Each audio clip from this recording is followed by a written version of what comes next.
Linda from paperboutique.blogspot.com. I like ribbon and use it on many of my projects. However, it seems like I never have the right shade when I need it. Well, there are several videos on the internet on how to dye ribbon. In this video, I'm going to use some different application techniques and also demonstrate how to use Sharpie pens to color ribbon. I will be demonstrating 4 easy techniques. Some will work better on certain types of ribbon than others.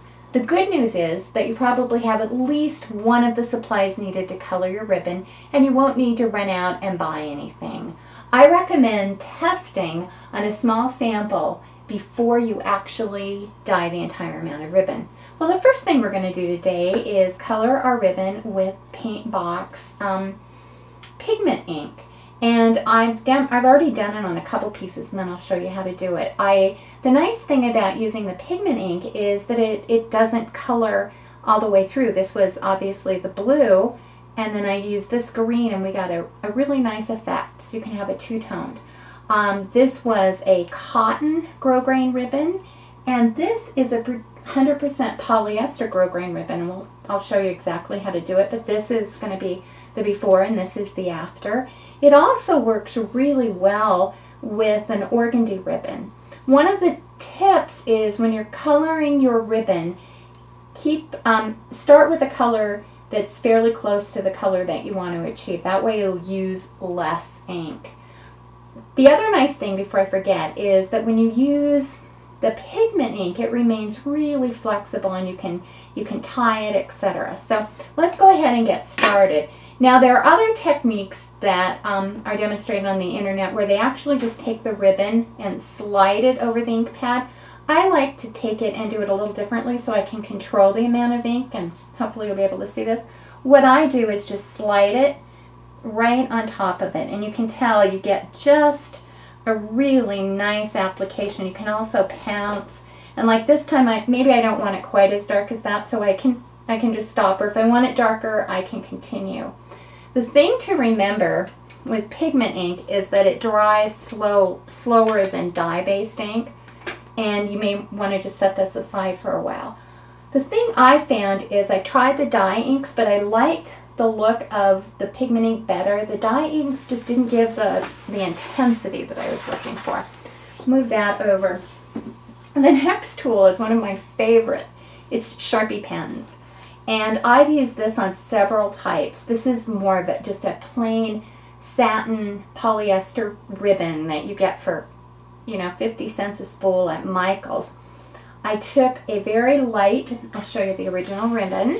Actually, this is 100% nylon, and it was this pink, and then I colored it using this Sharpie. It remained really flexible. Then I took, this was a white grosgrain ribbon, and the thing with the grosgrain and the Sharpie, it doesn't move as much, so you're going to want to experiment. This would be great for a flatter application. And the fun thing about the Sharpies is it will dye both sides of the ribbon. And once again, this is the organdy ribbon that I was referring to in the last. This is the before. And all I'm going to do is I'll just do a little bit of it, is just take the Sharpie, and it looks like you're kind of coloring right through it, probably on camera.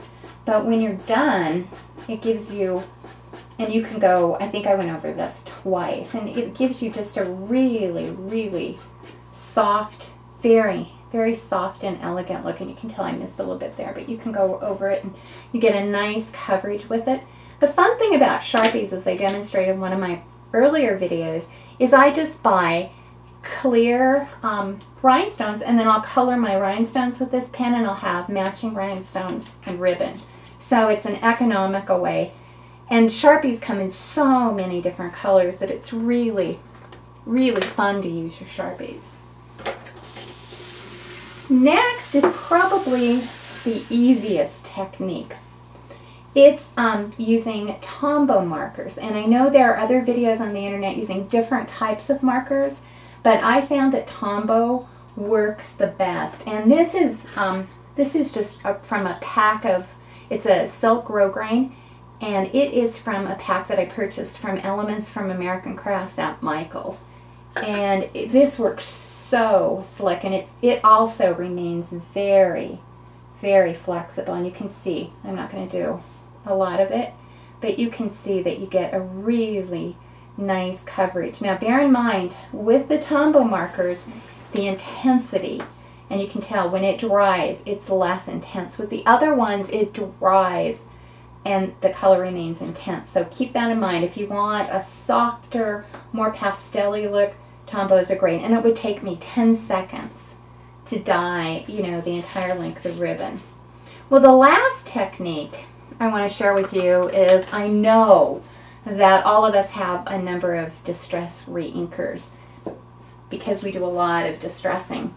And what I did, there are other videos on the internet that take distress ink and put it in a plastic bag, add water, put all the ribbon in, and then take it out and dry. I'm way too impatient for that. So I do a little bit different technique. And as you can see, I did this like a week and a half ago, and it's so very vibrant. And again, it's very, very flexible. And this is a polyester grosgrain, which is a little bit heavier.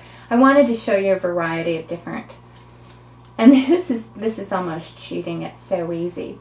You just open up your reinker, put like 2 or 3 dots, and then quickly use a brush, and then just let it saturate. And if you want a little darker color, you can go in and go over it, but just work it into the ribbon, and it doesn't take long at all. You don't have a big mess, and it also colors both sides of the ribbon. So I love this technique, and it's very, very easy. Well, I'd like to thank you for watching, and please check out my blog at www.paperboutique.blogspot.com for more videos and project ideas. Bye-bye.